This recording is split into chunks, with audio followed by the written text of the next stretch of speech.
Testing, testing. Hello, can everyone hear me? I accidentally had the microphone unplugged, so why that no work. Hello. Let me adjust that and move this. Hello, Lobsoul. Is that a boy behind me? Oh, yes. We have a boy. Hello, Alfie. He take a nap. I can put him like right there. I think that looks good. Hello, folks. We are doing a book reading today. Trying to get back into doing more book readings more often. And we're actually jumping back to one from ages ago. We're going to read Heaven Official's Blessing. This is one of the...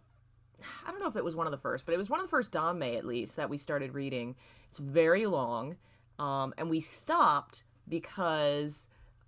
it got an official translation. When we started reading this, it was a fan translation, and we got through to chapter 60 or something, and then they announced the official translation. I was like, well, we gotta wait. We gotta wait and read the official. So the official is now out, the first 5 or 6 books, at least 5. Let me move I need to move button thing here. So we actually are transitioning from having read the fan translation. Now we're going to the book edited translation. So it might not be exactly a clean break. I tried to, as best I could, go to a point that would be a good breaking point. So we're going to start with chapter 33, because this is about, I think, a little bit before where we stopped last time, and we'll do a quick catch-up, since obviously a lot's been happening. We are in the past. This is a story that deals with the present and the past. The main character, Xie Lian, is a prince who ascended to godhood, but the kingdom that he was once the prince of is suffering. There's a drought, there's problems, and he is trying to use his godhood to save his former kingdom, and it's not going well. And we jump right into a scene where his assistants are basically saying, hey, your inbox is all backed up, you haven't been doing your duties, you got to come back to the heavenly realm and handle all that stuff. So, chapter 33. Closing the capital gates. Survival of Yong'an barred. Your Highness, what took you so long? Mu Qing asked. Xie Lian was taken aback. Was I really gone that long? Traveling all over the heavens and earth, scooping up lake water, mounting clouds, and making rain, all without care for day or night, Xie Lian hadn't realized how much time had passed. It's been days, Mu Qing exclaimed. There's a mountain of backed-up prayers from devotees at the temple of the Crown Prince. Just then, Xie Lian felt the rain fading and extended a hand. Did I not leave instructions for the two of you to handle the important ones first? Of course we handled what we could, Mu Qing replied. But there are too many prayers we don't have the authority to manage. That's why I asked your Highness not to make them wait too long and hurry back. As he finished speaking, the rain stopped. The rainstorm was much shorter than Xie Lian had expected, and he felt his heart sinking. As the clouds dispersed, the green bamboo hat came fluttering down, and Xie Lian caught it with both hands. But do you see the situation? I can't pull myself away from here either. Mu Qing frowned. Your Highness, did you manage to borrow the Rain Master's spiritual device? Where did the water come from? From the kingdom of Yushi in the south, Xie Lian replied. That far? Mu Qing exclaimed. How much power did it take to move water just once? And if you're determined to keep watering Yong'an with these sparse storms, how will you keep up with your followers' prayers? Even if he hadn't said it out loud, Xie Lian understood. He was a martial god, and the devotees to the temple of the Crown Prince were his foundation, the source of his spiritual power. His actions now were essentially abandoning that foundation, and if he wasn't careful, both sides would suffer. But what else could he do? I know, Xie Lian said, but if things go on like this and a riot breaks out in Yong'an, the temple of the Crown Prince will be affected sooner or later. That's already happened, Mu Qing exclaimed. Xie Lian was shocked. What? At that, Xie Lian rushed back to the imperial capital of Xianle. When he arrived at the grand avenue of divine might, a band of imperial soldiers clad in armor and wielding sharp weapons were marching a line of detained men down the road. The prisoners were unkempt, with their hands and heads locked in sanguis. Sanguit? I'm not sure how to say this. It's basically like a neck prison. You know, it's just, they're locked up. Hello, folks joining us. Citizens crowded both sides of the road, fury evident on every one of their faces. Feng Xin tensely gripped his black bow as if preparing for a riot at any moment. Feng Xin, Xie Lian demanded sharply. Who are these detainees? What crime did they commit? Where are they taking them? Hearing his voice, Feng Xin hurried over. Your Highness, they're all people of Yong'an.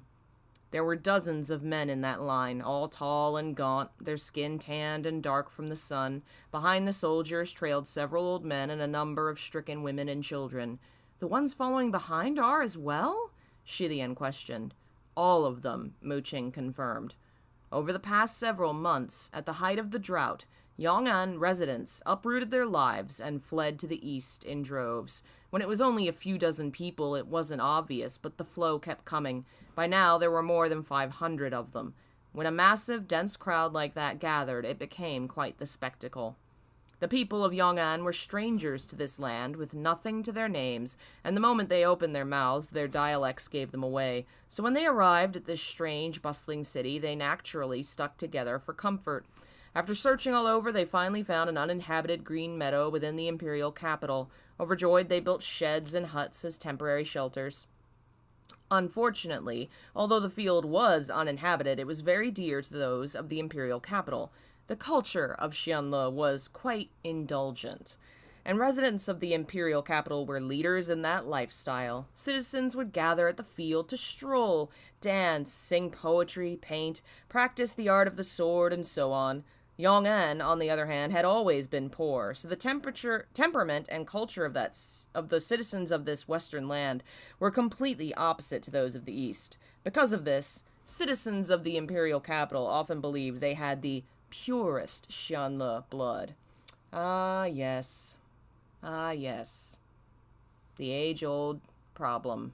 The poor people are starving and dying of thirst, so they find an empty plot to put their tents in, and the rich people say, hey, that empty plot is our walking place. You can't be there, starving, dying people. That's our walking place. Hello, folks. Heard about your channel from Max Darrett. Agree with him, your videos are grossly underrated. Well, thank you. I'm glad you enjoy them. Now their elegant city had been overtaken by a large number of refugees who filled the air with their strange smells and sounds.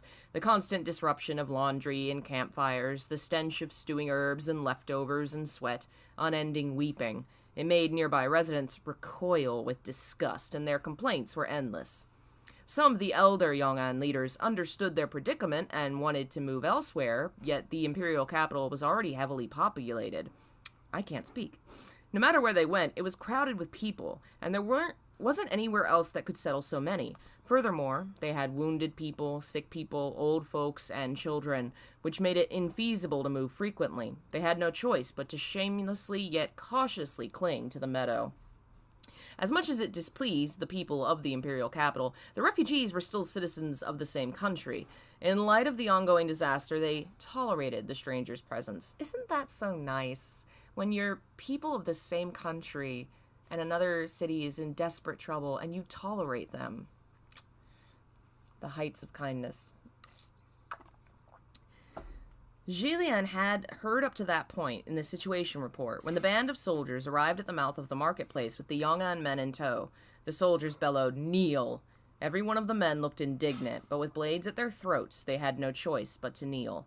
When the crowd of capital citizens saw the men drop to their knees, some sighed, but others felt clearly vindicated. According to your report, both sides have tolerated each other thus far. What happened today? Xie Lian asked. Before Feng Xin or Mu Qing could answer, a woman started wailing and crying from the crowd. You barbaric thieves, never mind your sticky fingers. You beat my husband so badly he can't get up. If he doesn't recover, I'll make you pay. Next to her, a number of people rushed to comfort her, and some pointed their fingers in reproach. Don't you know how to behave when you're living in other people's territory? Yeah, you're guests in our home, but you've made yourselves real comfortable, haven't you, thieves? One of the bound young men finally couldn't take it anymore. We already told you we didn't steal anything, he argued. We didn't throw the first punch either. Besides, we've got wounded people on our side too. Stop talking, Yong'an elder admonished him. The young man shut his mouth angrily. A dog went missing in the imperial capital, Feng Xin explained. There was an incident earlier where a Yong'an child stole and ate someone's duck out of extreme hunger, so there were rumors the dog was stolen and eaten by the refugees too. A mob went to interrogate and started a brawl when the interrogation went south. How dare the hungry eat? How dare? God, every bit of this part of the story really angers me. Like, it just shows in really lovely kind of slow ways it unravels just how much this country deserved to fall. Like, just how decadent and how ridiculous this country was. And poor Xie Lian just didn't have the experience or really the political fortitude to realize how much was inevitable. And I think he did his best for being very young and very naive. Xie Lian was incredulous. A riot over a dog? And they detained this many people? Yes, over a dog, Feng Xin said. It blew up this badly because both sides have been putting up with each other for too long. Even petty things can become a big deal. Both sides swear the other side started it, that it's the other's fault, and this nonsensical scuffle got bigger and bigger. Violent rioters shall see severe punishment, a high-ranking soldier announced. You are all sentenced to they're basically in the stocks, for public condemnation. Any further crimes are forbidden.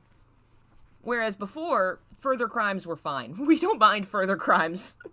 Like, God, they only lock up, obviously, the refugees. If this was a riot, why you didn't lock up both sides? No, of course not, because you're just reinforcing the power system that's already there. You're punishing starving people for being starving, and you have no proof anything actually happened. You're just angry at them for existing, because your culture sucks.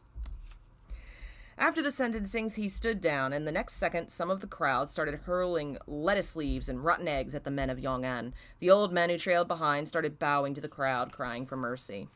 We apologize, everyone. We apologize. Please, have mercy, have mercy. Xie Lian thought this whole thing was absolutely absurd, making a mountain out of a molehill, but he could also understand the feelings on both sides. So, did they really steal anything? Did they find the dog? Feng Xin shook his head. Who knows? If the bones were stripped and thrown away, who could prove anything? Judging by their faces, I don't think they did. But of course, the soldiers of the imperial capital would favor the capital's citizens when handing down their judgment. Whether anything had been stolen or not, there had been a riot, and so the fault must lie with those from Yong'an. Furthermore, while the men of the imperial capital loved to strut around, they weren't as tough as the men of Yong'an. They must have been utterly humiliated in the brawl, and the complete loss of face only created a greater feud between the two groups. Xie Lian shook his head. As his gaze swept over the crowd, he suddenly noticed a familiar-looking young man at the middle of the row of Yong'an prisoners, with his head hung low. It was the man from the woods, Lang Ying. Xie Lian was stunned. Just then, someone nearby complained. It seems like more and more of these Yong'an people have been showing up in the past few months, and now they've started picking fights. They're not all coming here, are they? A man who appeared to be a merchant gestured wildly. His Majesty the King won't allow it. My house was robbed by Yong'an thieves just the other day.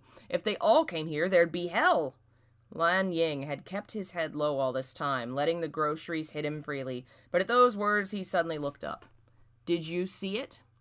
The merchant hadn't expected a response and replied without thinking. What? Yong'an thieves robbing your house. Did you see them with your own eyes? I didn't see them myself, but it's always been peaceful here before. I was only robbed after you showed up, so how can you say it has nothing to do with you? Lang Ying nodded.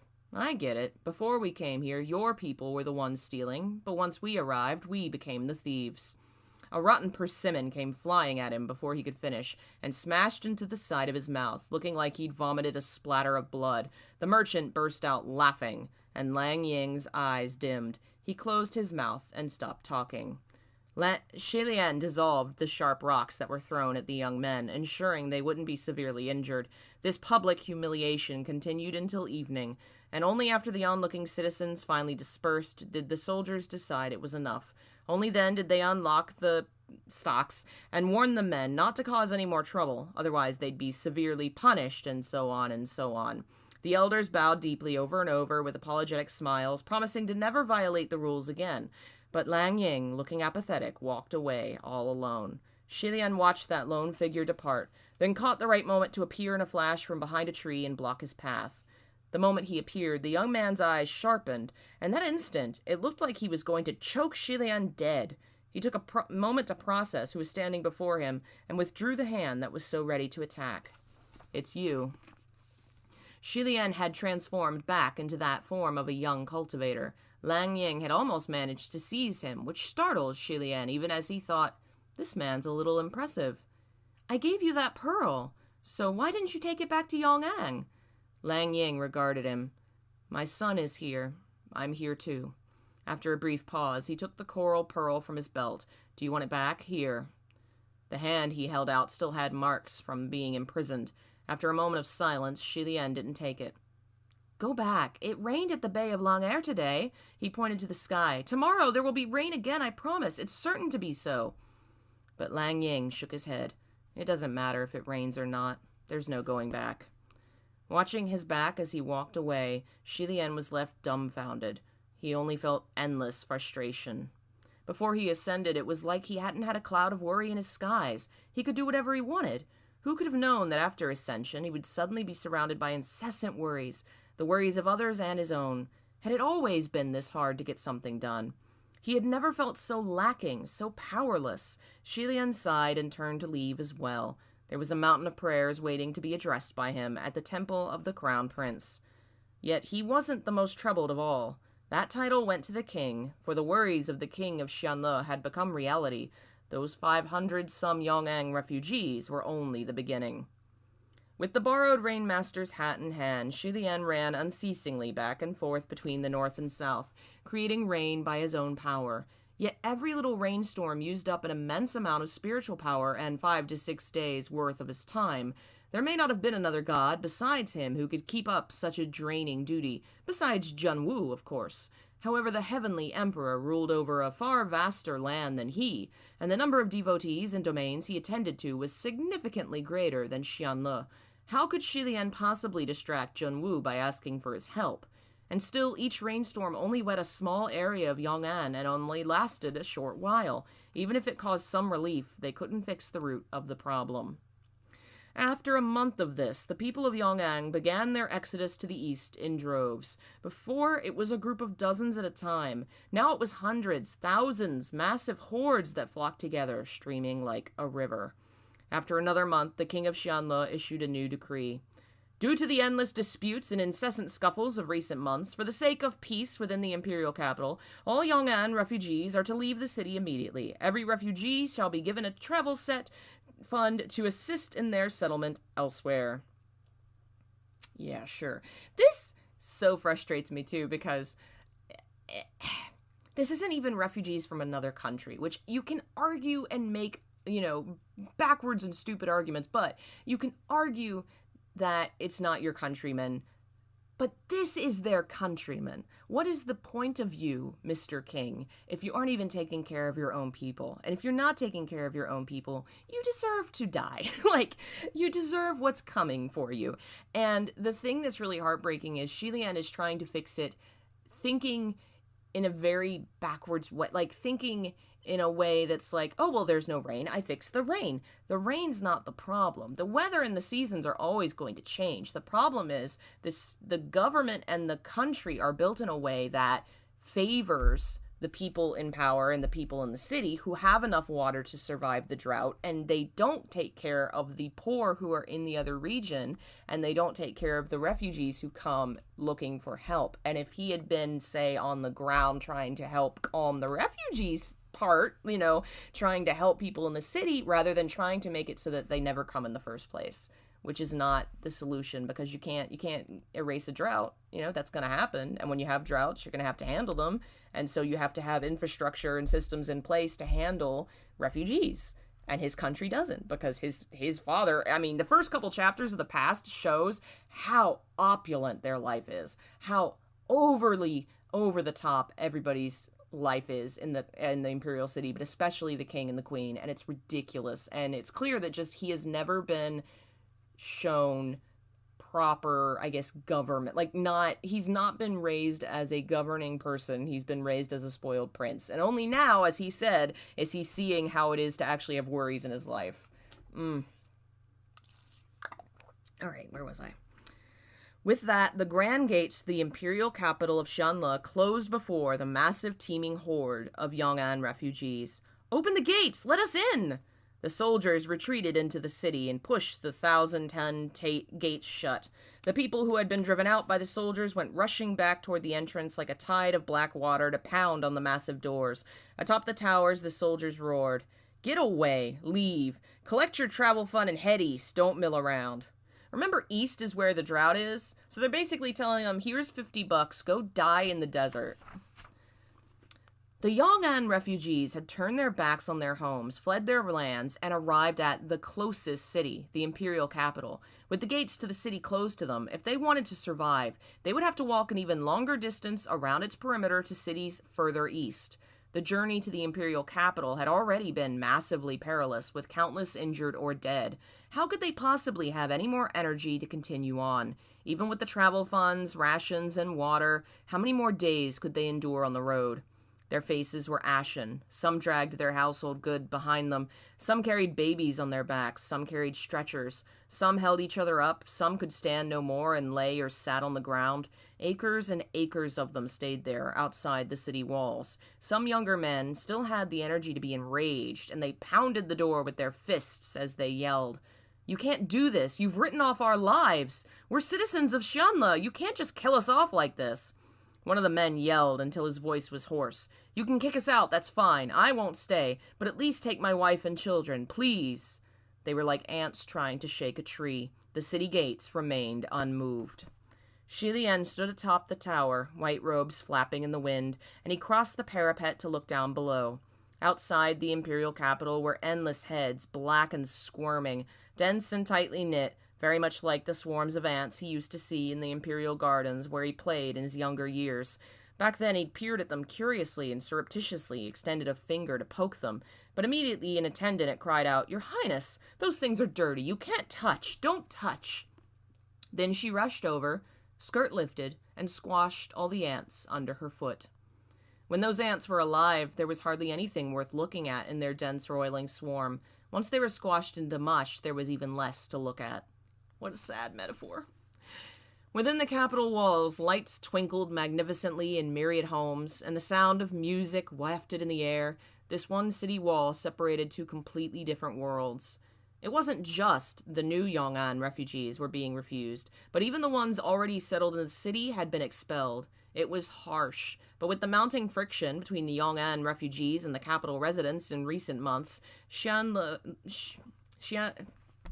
I'm saying the name of the country and not him, Xie Lian could somewhat understand.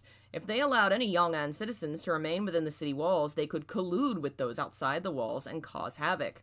See, he's still seeing things in a very privileged way of, oh, the poor people are going to collude and try and not die.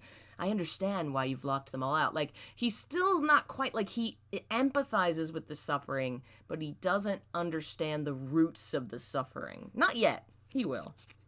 Once he actually experiences poverty himself. However, there was one area he felt should be up for negotiation. He said absently, "Why must the women and vulnerable be expelled too? There are some who can't walk much further." Feng Xin and Mu Qing stood right behind him. "If they must be expelled, they must all be expelled," Mu Qing replied. "Everyone must be treated equally. There mustn't be favoritism, lest people be provoked into asking, 'Why can they stay when I can't?'" "You think too much," Feng Xin commented. "There are absolutely people who would think like that," Mu Qing said flatly. "Besides, if the wives and children remain, the men won't go far. They'll return sooner or later. To keep people in the city is to keep future problems." The Yong'an refugees refused to leave, so the soldiers on the towers couldn't leave either. Suit yourselves. The king himself gave the command, so did they think just sitting and loitering would do anything? They might be able to hang around for a day or two, but not a month or two, or a year or two, or so the soldiers and residents of the imperial capital believed. Some Yong'an refugees hopelessly accepted their fate and decided to gamble on traveling further eastward. But their numbers were few. Most still sat stubbornly by the city gates, hoping the imperial capital would open its doors to them, or at the very least give them somewhere to rest before they journeyed onwards. Newly arrived refugees were disappointed to see the city gates firmly shut, but when they saw so many waiting, they joined the masses. Strike, strike.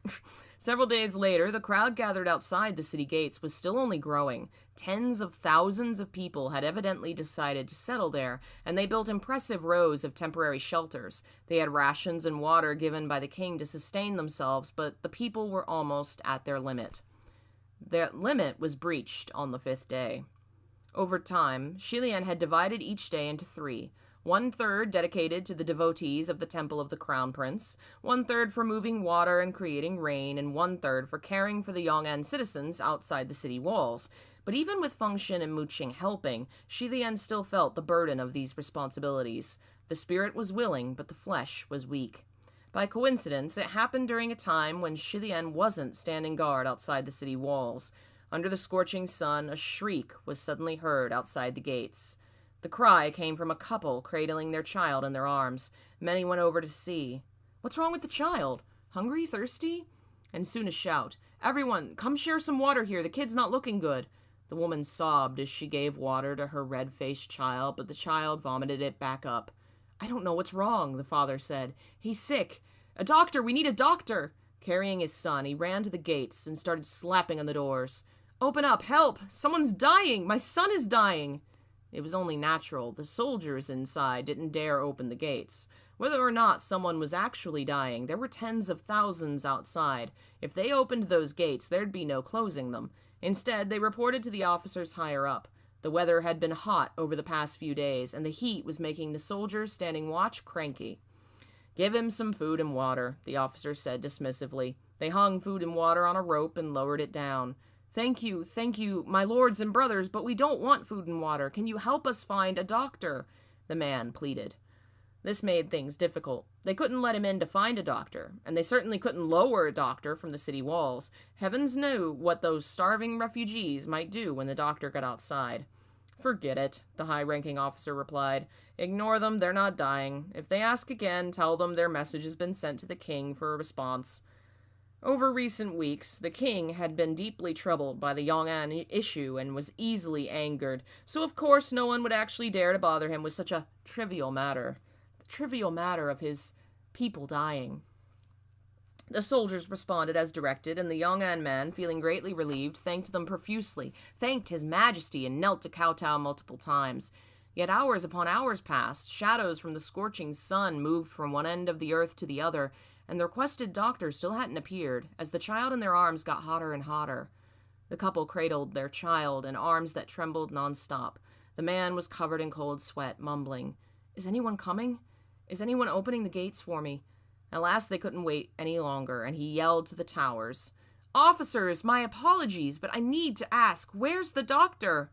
A soldier responded, "We're waiting for a formal response from the king. Just wait a while longer." Some citizens below couldn't sit still anymore. "They said that 4 hours ago. Why isn't there a response yet?" The soldiers heeded their superiors' commands and ignored them after that. The crowd surrounding the walls was furious, forlorn, and distressed. They surrounded the child and began to speculate. Did they actually pass the message to His Majesty? They're not lying to us, are they? The father of the child couldn't wait any longer. He steeled himself, tied the child to his back, and turned to his wife to say a few last words. The woman removed a protection charm from around her neck and put it around her husband's. Then the man ran toward the city wall to try and scale it. The city wall was smooth, built to make climbing difficult. He grabbed at it a few times, but didn't make any progress. The rest of the men called out, "Let us help," and they pushed him up. A crowd of over a dozen men stacked themselves into a human pyramid and helped him bring him higher.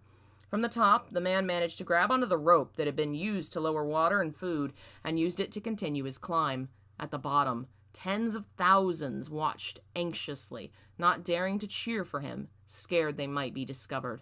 The soldiers on top of the towers had been there for many days, and the Yong'an refugees hadn't started anything, so they were fairly lax in their watch. It wasn't until the man had reached the halfway point they noticed that someone was scaling the wall. "What are you doing?" they barked. "No climbing! Climbers will be killed without mercy! Do you hear me? Climbers will be killed without mercy!" Faced with such a threat, the man shouted back, "I don't have any ill intentions. I just want to bring my child to the doctor. I won't do anything else." He kept climbing as he called out. One of the superior officers was just having his meal, and upon hearing this, he was vexed to the extreme. If that man were to scale the wall safely, wouldn't countless more Yong'an refugees follow his example and attempt the same? He had to be stopped. Thus he strode out and shouted down the parapet, "Do you not value your life? Go back down this instant. If you don't, you'll be sorry."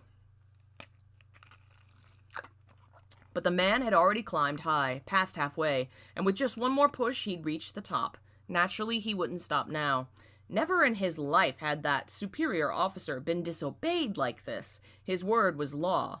Those who disobeyed him were easy enough to take care of. He approached the parapet, pulled his sword, and struck. The rope snapped in two.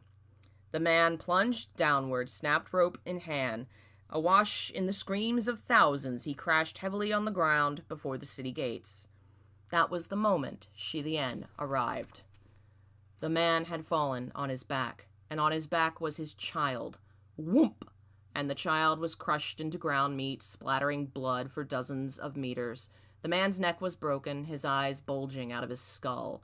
Around his twisted neck there dangled a charm with the words Xianle embroidered in golden thread, a protection charm from the temple of the crown prince. Right before he had started to climb, the man and his wife both clutched the protection charm in their hands and silently prayed for the blessings of His Highness the Crown Prince. Xie Lian heard their words and rushed over, but he was not a hero from the legends written in books. He couldn't appear right before the executioner dropped the axe every time to save lives menaced by the blade. The woman didn't even have the courage to flip her husband's dead body to check on the condition of her son. She covered her face and screamed, and without looking, she made a crazed dash forward to bash her head into the wall. Crack! And she dropped on the spot, her body limp. Right before Xianle's eyes, in the flash of a second, 3 dead bodies were sprawled before the city gates of the royal capital. He hadn't even had the time to react before the crowd outside the city gates were whipped into a frenzy, unable to hold back any longer. "Dead! A family of 3 all dead!" someone yelled. "Look, that's the good old officer working for His Majesty. He won't save us, but he'll surely kill us. You won't let us in, but you won't let anyone out either? So what are we supposed to do? 3 bloody lives are on your hands. You said expel all Yong'an refugees from the imperial capital. How come I don't see any of the rich ones out here? So it's only the poor and powerless that deserve to die. I can see through you." I can't stand it anymore. I just can't. Year after year, we paid our taxes. Now that there's a disaster, where'd all the money go? Did all the money go to parasites and building more temples for your son instead of aid for disaster victims? Just a meager bit of food to shut us up. What do you take us for? Useless king, incompetent king. The soldiers on the towers yelled down at the crowd for them to stop, but the superior officer had seen much in his lifetime and didn't take any of it seriously. Yet the situation was spiraling out of control. Thousands and tens of thousands pushed furiously against the gates, some even using their own heads and bodies as battering rams, and this time it wasn't mere ants on trees. The gates moved. In fact, the entire city wall and its towers shook faintly. Xie Lian had never witnessed anything like this in his life. All the people he'd ever met had been kind, peaceful, happy, satisfied, and endearing. Those twisted faces, crying and screaming, forced him to enter a completely foreign world, and he couldn't help but feel chilled to his very bones. Even against the most horrifying ghosts and demons, he had never felt this way. Just then, there was an angry roar from above.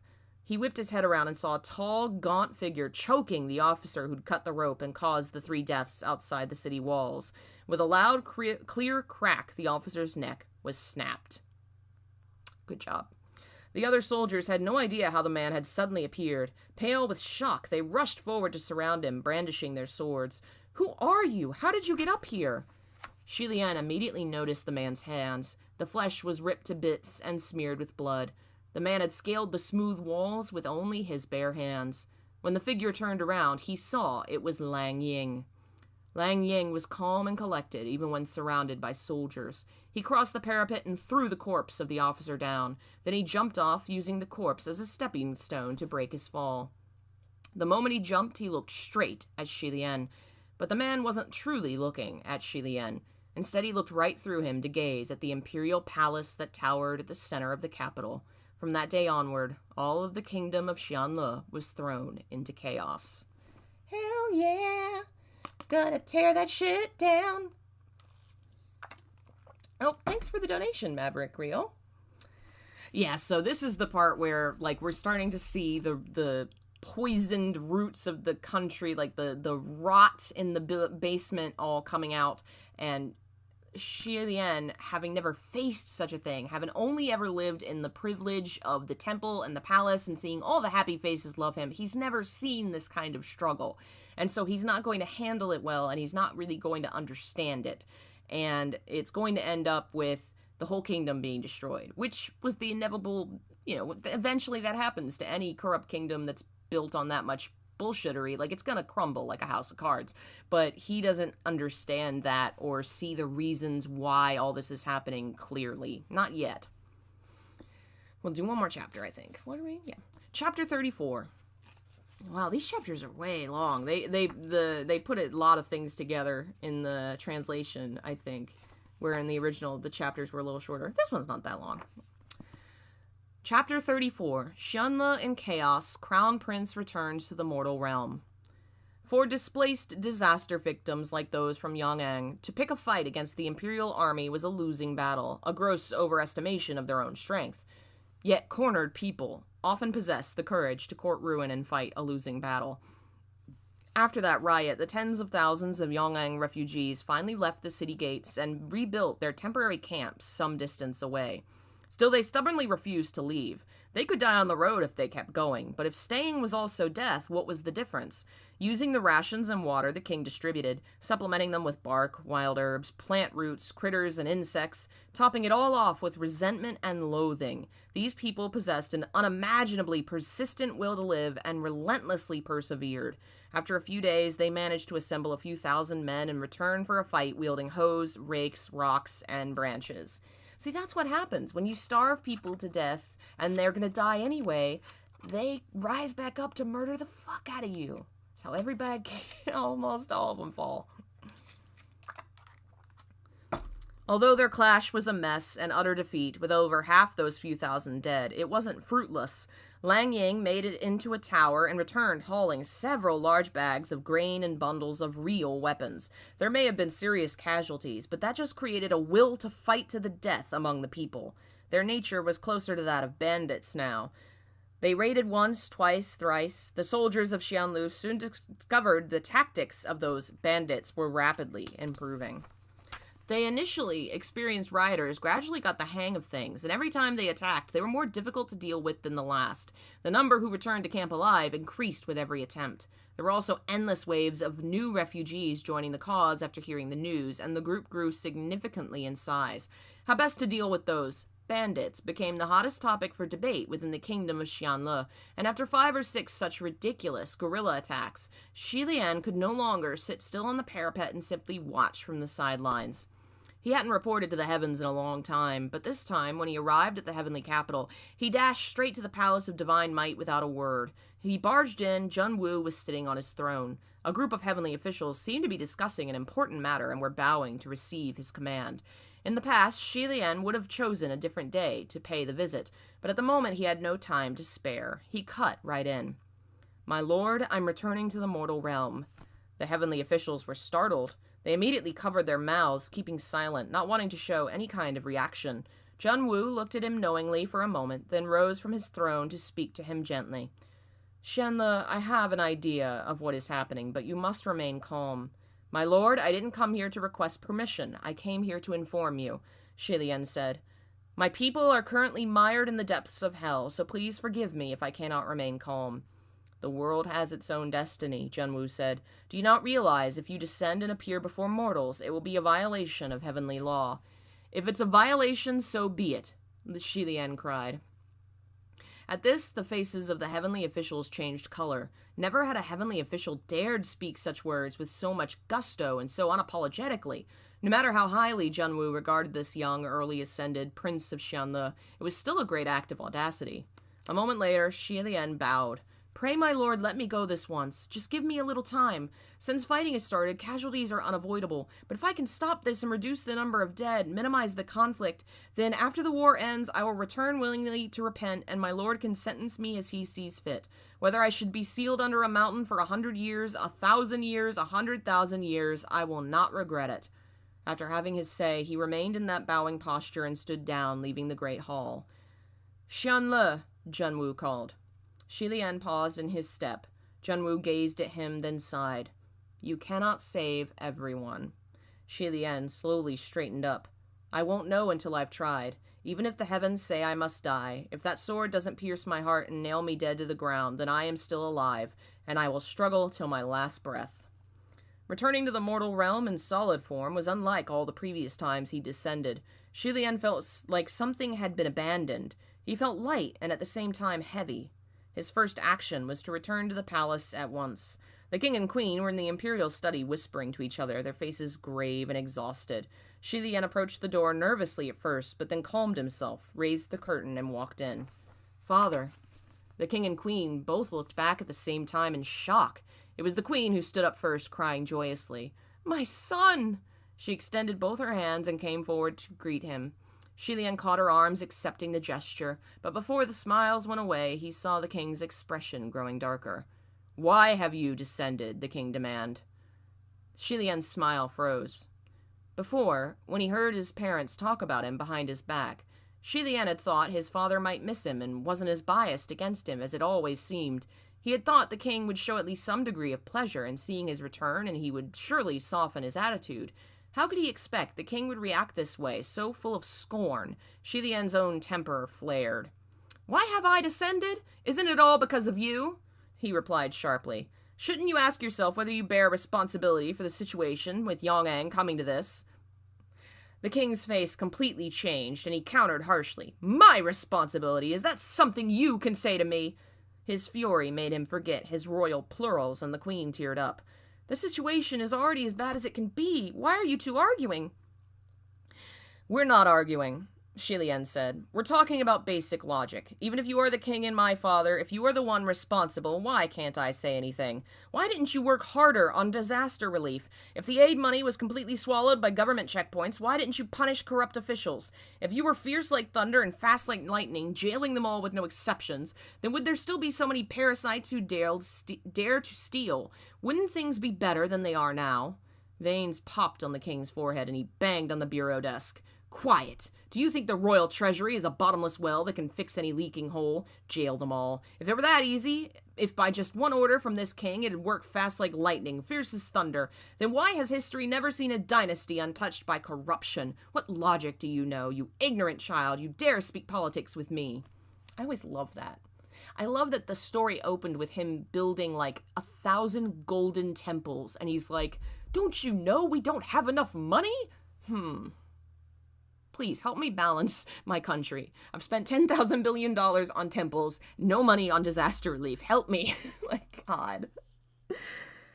Fine, Xie Lian acquiesced. I don't understand. But even if the imperial capital had no room for the victims to settle and their expulsion was inevitable, why not provide more for them? Why not appease them properly and have an army escort them on their journey eastward? The king's eyes bulged with rage, and he pointed at the sky. Be gone! Get out of here! Go back to the heavens! Just looking at you annoys me. Don't appear here ever again. Dude, your dad sucks. Hey, welcome. Xie Lian had descended with a heart full of fervor, yet the reunion with his parents ended with his father yelling and sending him back to the heavens. Without a word, Xie Lian gave a curt bow and stood down to leave the imperial study. The queen chased after him as he left and pulled him to a stop. My son! Mother, don't worry, Xie Lian said gently. I'm just going to walk the capital to check on the situation. The queen shook her head. My son, I don't understand these political matters, but I understand your father. Throughout the years, I've seen how he is as a king. You can think from the bottom of your heart he isn't competent, and sometimes I think the same, even if I don't say it out loud, but you can't say that to his face. Do you think maybe some of what's happening might not be if someone told him he fucked up to his face? Do you see the issue? Do you see the problem? He's your father, after all. It's devastating to hear you say he's been neglectful, even if it's the truth and the reason we're all gonna fucking die. Xie Lian opened and closed his mouth. The queen added, "You might have been the crown prince, but you've never been the king. Ruling a nation is different from cultivating. When you first entered the royal temple, the state preceptor said cultivation only concerns the heart. Isn't that right?" Xie Lian nodded slowly, and the queen clutched his hands. "But there are many times in this world when having heart isn't enough. You must be capable too, not just you, but your subordinates as well. They must match you in ability and share your heart." Xie Lian remained silent. After a moment, he asked, "Is the royal treasury suffering? I don't need temples. Tell him to stop building so many for me. Those golden statues can go." "My child," the queen replied helplessly, "of course your father's bias is showing a little in building temples. He wanted to give you the best to make you look impressive in the heavens. But do you know how many of those 8,000 temples were actually built by your father? You don't know, do you?" Xie Lian didn't know, and he pondered briefly. "Half? If your father really used funds from the royal treasury to build 4,000 temples, we wouldn't need to wait for refugees to start anything. The imperial capital would revolt," the queen said. "If the royal treasury is empty, where do you think all the money came from? Your father built maybe 20, and others followed suit. Masses wanting to build curry with his favor and curry your favor. Is that among your father's failures too?" Xie Lian was stumped. The queen said softly, "Your father isn't the greatest king, but he's done his best. Only in this world, simply doing your best isn't good enough." See, but I'm still back to this is stupid. Because if you built 20 temples and all the people who are royal, imperial, like high up, whatever, followed your example and also built temples, great.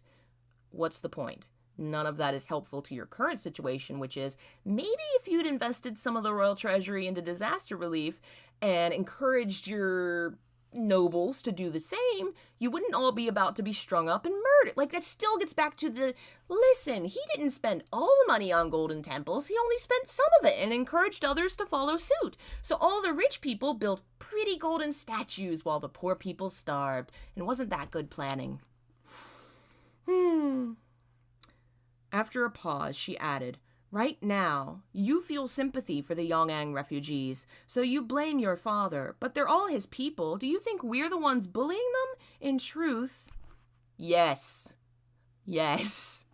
If they're starving outside your gates because you closed the gates, yes, woman. How about you take your caviar and go feed the fuckers?" "What are you doing telling him so many useless things? Make him leave and go back to the heavens." Halfway through her words, the enraged voice of the king echoed from the study. The queen turned back to him and sighed. "My son, don't descend for this. Go back." After leaving the palace, Xie Lian wandered down an alleyway near the grand avenue of divine might. As he walked, Feng Xin and Mu Qing appeared in a rush. The moment Mu Qing approached, he asked in disbelief, "Your Highness, you requested to descend to the mortal realm. You spoke to the heavenly emperor." "Yes," Xie Lian answered. "Why didn't you tell me first?" Mu Qing demanded. "What do you mean?" Feng Xin asked, puzzled. "When he wants to do something, does his highness have to report to anyone?" See, that is also the problem. Xie Lian has also never been, he's not, I know now he's literally a god, but when he was a prince, he was not literally a god, and treating people this way is what leads to stupidity. Mu Qing seemed to be losing it. Why shouldn't he? We're his subordinates, and right now we're all tied together. His every action affects us, so is there something wrong with me wanting to know his plans? We'd have to follow his highness, no matter what he does. Heaven or earth, he goes his own way. So what are you afraid of? Feng Xin said. Mu Qing cut him off in frustration. "I'm not afraid, I'm only..." Xie Lian waved. "Enough, stop arguing." Mu Qing has a point, though.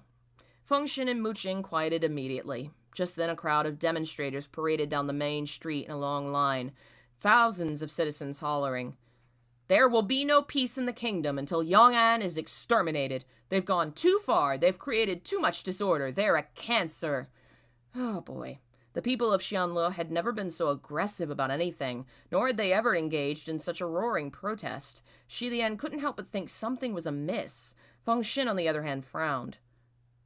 How come there's a woman in there? Sure enough, at the forefront of the crowd marched a young woman. She was slender, her skin snow-white, her eyes bright and black, her cheeks flushed not from shyness but rage, an eye-catching sight. By then, Mu Qing had calmed himself down. His Highness doesn't recognize her? He asked coldly. No, Xie Lian replied. Feng Xin knitted his brows. She looks a bit familiar. She's one of the catalysts, Mu Qing said. What catalysts? Xie Lian asked. The catalyst for this standoff, Mu Qing replied. Before, when there were more and more Yong'an refugees surging into the capital, some wouldn't quietly mind their own business and went around causing trouble.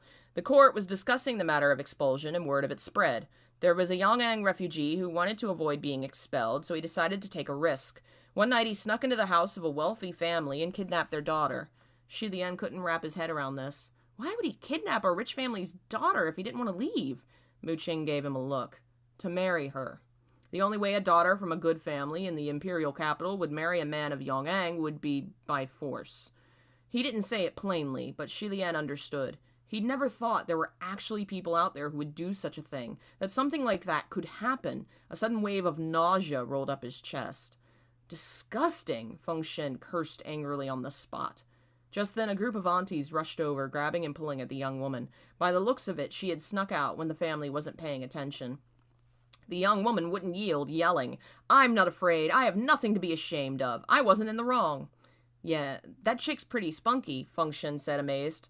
Yes, Mu Qing replied. She didn't come from an ordinary background. Her father is a high-ranking official, and her mother hails from a family of wealthy merchants in the capital. They refused to suffer this quietly, and definitely wouldn't marry off their daughter for shame's sake, so they beat the Yong'an man to death. Soon after, all the wealthy merchants and gentlemen of renown in the capital signed a petition that listed every crime the Yong'an refugees had committed and since entering the city, and demand the king jail all of them and have them severely punished. One man commits assault. So we write our letter to the editor about how we should imprison the entire... These people are so stupid. Even if you are a selfish asshole, it's so clear none of this is going to solve any of your problems. Like, it's so obvious. And this is what happens in these kind of societies where the rich are so far removed from reality, they are murdering themselves. He paused briefly, then said with a casual air, I hear the girl's father once wanted her to enter the harem and fight for the position of the prince's consort. Your Highness must have seen her face a few times long ago. I'm surprised you don't recognize her.